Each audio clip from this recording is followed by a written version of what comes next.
RT अंतर्गत प्रवेश मिळवण्यासाठी पालकांनी अनेक नियमांना हडताळ असल्याचं पाहायला मिळत आहे। नागपूरमध्ये अनेक बोगस ॲडमिशन पुढे आलेले आहेत, त्यांनी बोगस डॉक्युमेंट दिली, बोगस माहिती शासनाला सादर केलेली आहे। याच विषयावर बोलण्याकरता आपल्यासोबत आरटी ॲक्शन कमिटीचे शहीद सैफी पाहिजे यांनी या संपूर्ण प्रकरणाची चौकशी केली आणि अनेक केसेस त्यांनी स्वतः आयडेंटिफाय देखील केलेल्या आहेत। तर मला एक सांगा की मागच्या 3 महिन्यापासून तुम्ही यावर काम करताय, कशा प्रकारे पालकांनी संपूर्ण नियमांचं उल्लंघन केलं, काय काय करामती केल्या त्याबद्दल थोडं माहिती।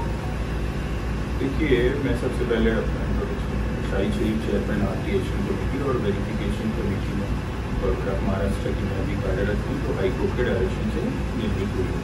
तो सबसे पहले मैं आपको ये बताना चाहूँगा कि किस तरीके से मतलब पेरेंट जो है बोगस प्रवेश पाने के लिए हथकंडे अपनाते हैं। देखिए, अभी हमने एक केस को डिफाइन किया जहाँ पे एक ही पेरेंट ने अपने बच्चे के लिए 3 एडमिशन के लिए फॉर्म भरे थे और वो रेक्टिफाई कैसे हुए कि माँ का नाम एक है और 3 अलग अलग पिता के नाम उन्होंने डाले।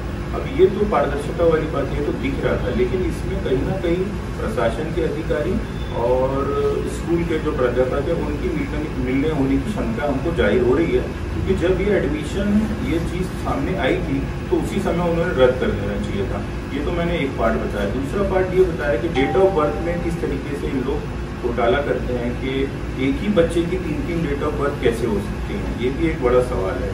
अब इस पर भी अगर हम गौर डालें तो यहाँ भी एक पेरेंट है जिसका 2 जगह एडमिशन हुआ है और तीसरा वाला फॉर्म वेटिंग में गया, तो ये भी एक इन्वेस्टिगेशन का पार्ट है। लेकिन जब इन्वेस्टिगेशन का पार्ट होगा कब, जब इसमें कुछ कोई करेगा। लेकिन यहाँ पे जब प्रशासन के अधिकारी और स्कूल के अधिकारी मिले हुए तो सवाल आता ही नहीं। अब रही कमेटी की बात, तो कमेटी के पास सामने बातें सामने आती ही नहीं, क्योंकि जब पता है कि अंडर हैंड डीलिंग इनको करना है और एडमिशन देना है, तो ऐसी स्थिति में तो बहुत मुश्किल होता है। अब हम दूसरी बात करेंगे कि जैसे गवर्नमेंट ने लास्ट ईयर हम लोग ने गवर्नमेंट से बोला था कि आप जितने भी रेंट एग्रीमेंट वाले हैं इनको आप ज़्यादा से ज़्यादा एक पीरियड तय करें कि कितने साल वो रहना चाहिए। तो लास्ट ईयर गवर्नमेंट ने 1 साल का प्रोविजन किया था, लेकिन उसके बाद क्या हुआ कि कई पॉलिटिकल लोगों ने इसको चैलेंज किया, तो गवर्नमेंट ने फिर उसमें अमेंडमेंट करके वो वापस उसको ये किया कि भाई हम उसकी चौकसी करवाएंगे। अब चौकसी के बाद में फिर हम लोग ने एक और मामला सामने लाया कि जहाँ पे आधार कार्ड अपडेट करके बच्चे का प्रवेश करा लेते थे, तो फिर हमने गवर्नमेंट को लिखा, तो गवर्नमेंट ने फिर इस साल एक नई पॉलिसी बनाई कि जितने भी आपके दस्तावेज होंगे वो सारे आपके एडमिशन के एप्लीकेशन के टाइम के फॉर्म जो है वो मैंडेटरी चाहिए। तो उसके आधार पे हम लोग ने बहुत लोगों को पकड़ा है कि जिनके इलीगल तरीके से रेंट एग्रीमेंट बनाए गए हैं, और जब हमने उनको बार कोर्ट में देखा तो वो रेंट एग्रीमेंट बार कोर्ट से इशू ही नहीं हुआ।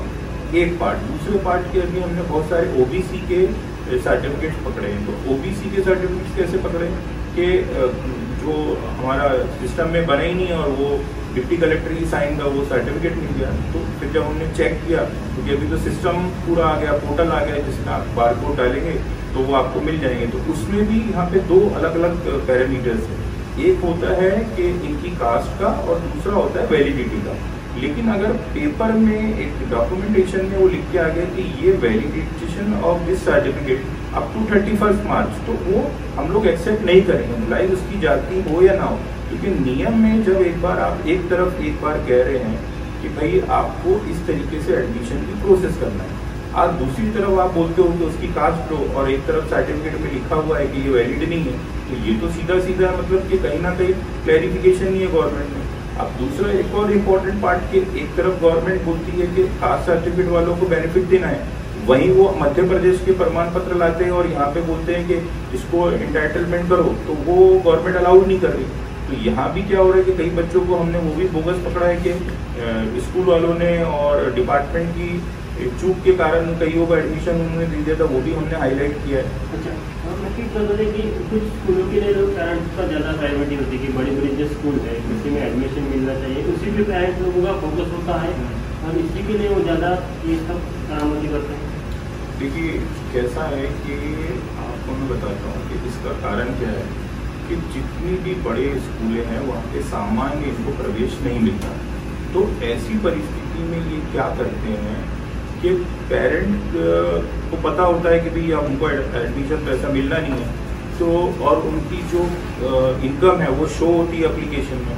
तो ऐसी परिस्थिति में ये कास्ट का सर्टिफिकेट डाल के एड्रेस चेंज करके वहाँ पे अकोमोडेशन लेने की कोशिश करते हैं। लेकिन होता कैसा है कि जब हमने पेपर्स इतने सारे मतलब अभी इतने कंपलसरी किए हुए कि ये दस्तावेज लगेंगे और भी पेपर्स हम लोग गैस पासबुक देखते हैं ताकि कहीं भी वो ग्लिच में आ जाए, मतलब पकड़ में आना चाहिए, तो पकड़ में आ जाता है।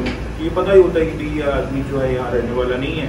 और अभी तो क्या है कि एक सर्टिफिकेट भी होता है कि अक्टूबर यानी आप जब रह रहे हो वहाँ का एक सर्टिफिकेट लेना पड़ता है। अभी जैसे स्लम एरिया, तो स्लम एरिया में भी गाइडलाइन अलग है कि भाई स्लम एरिया के जो पट्टे होते हैं वहाँ पे रजिस्टर्ड एग्रीमेंट नहीं बनते, लेकिन अभी लोगों ने वो भी बना लिया। तो आप ये देखिए किस तरीके से ये मेल प्रैक्टिस लोग करके इलीगल सब कुछ कर लेते हैं। ज़्यादातर लोग 1 किलोमीटर के दायरे में आने का बहुत प्रयास करते हैं, इसलिए अनलीगल डॉक्यूमेंट बनाते हैं, एड्रेस प्रूफ हो गया अलग अलग। ये इस साल कैसे देखने को मिला, उसका परसेंटेज कितना देखने को मिला, ऐसा बता सकते हैं? देखिए इसमें भी क्या हुआ है कि जैसा आपने रेडियस तय किया, तो अभी गवर्नमेंट हमको क्या बोलती है कि अगर पेरेंट ईमानदारी से 2 किलोमीटर में रहता है और उसने सर्टिफिकेट में लिखा हुआ है अपने एप्लीकेशन में 2 या 3 किलोमीटर भी लिखा है, तो हम उसको वो एडमिशन देंगे।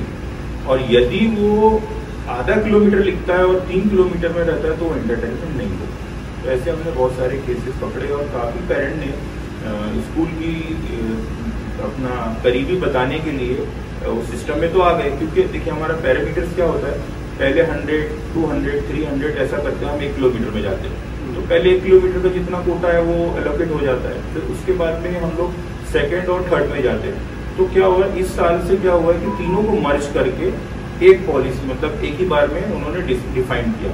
तो जितने अलोकेटेड एडमिशन जो थे पहली किलोमीटर वाले वो पूरे अलग आ गए, फिर 2 और फिर 3। फिर इस बार जो टेक्निकल चीज़ें आई जिससे कंप्लेंट आ रही है लोगों की कि हम लोग घर के पास रहते हो हमारा एडमिशन क्यों नहीं हो, इसका भी मैं आपको जवाब दिया कि अब क्या हुआ है कि जो रेसिडेंशियल एरिया है उसको पहले सिस्टम ने उठाया कि अगर आपकी स्कूल जो है कमर्शियल एरिया में होगी और आपका घर आधा किलोमीटर होगा तो वो एरिया अगर कमर्शियल आ रहा है तो वो आप इंटाइटलमेंट नहीं रहेंगे। You are only entitle for, यानी आप सिर्फ और सिर्फ जो अपना घरेलू क्षेत्र है रहने के लिए, क्योंकि वो सिस्टम ओरिएंटेड उन्होंने किया इस साल ऐसा बोला है कि हमने सिस्टम ओरिएंटेड लिया है जो गूगल ने मैपिंग किया है। इसके वजह से जो करीब वालों का जो गया है और दूर वालों को इसमें चार्ज मिले, क्योंकि बहुत सारे केसेस इसमें 3 किलोमीटर के हमारे पास में आए हैं, लेकिन जब उन्होंने लिखा है 3 किलोमीटर तो हमको देना ही पड़ेगा, उसमें नो डाउट है कि हम उसको कोई छोड़ दें या मतलब इस टाइप से हम लोग नहीं कर सकते। अभी आपको क्या लगता है ये सब लूपहोल्स हैं, क्या चीज़ें ऐड होना चाहिए ताकि जिन लोगों का उचित अधिकार है उनको एडमिशन मिल सके? देखिए सबसे पहले तो मैं आपको ये बता दूं कि हमको आज भी हम कमेटी का पार्ट होके इतना बड़ा ऑर्गेनाइजेशन चला के कि जो ज़रूरतमंद है उनको हम एडमिशन नहीं दे पा रहे। उसका रीज़न है क्योंकि गवर्नमेंट की पॉलिसीज वैसी है। आप मेरे को बताओ, एक बर्तन मांजने वाली बाई उसकी भी इनकम 1 लाख के ऊपर होती है और यहाँ पे पेरेंट्स 60,000 80,000 की इनकम बनाते हैं, एक पार्ट हो गया।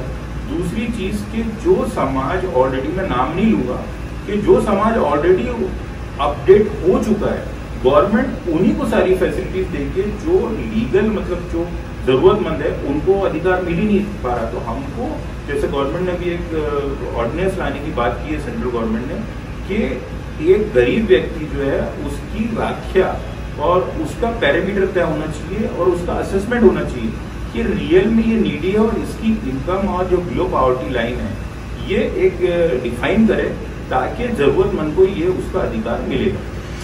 आपण बघू शकतो की म्हणजे मध्यंतरी न्यूज18 लोकमध्ये देखील एक अशा केसची पडताळणी केली की त्या घरी त्यांनी राहतच नव्हतं, खाली प्लॉट होता, झोपडं बांधलं आणि तिथे त्यांनी राहतो म्हणून दाखवलं होतं। असे प्रकार नागपूर शहरामध्ये असो किंवा राज्यामध्ये असो सगळीकडे पाहायला मिळतात। त्या पडताळणी समिती हे आपल्या पद्धतीनं संपूर्ण प्रयत्न करत आहे, पण त्यांच्या देखील मर्यादा आहे। कुठेतरी राज्यस्तरावर एक किंवा केंद्र स्तरावर एक पॉलिसी तयार व्हायला पाहिजे की ज्या लोकांच्या हक्कासाठी, त्यांच्या अधिकारासाठी हा कायदा केला गेला त्या कायद्याचा त्यांना लाभ व्हायला पाहिजे, ना की जे लोक खोटी कागदपत्र देऊन ॲडमिशन मिळवतात। व्हिडिओ जर्नलिस्ट प्रशांत मोजेसह तुषार कोडे, न्यूज18 लोकमत, नागपूर।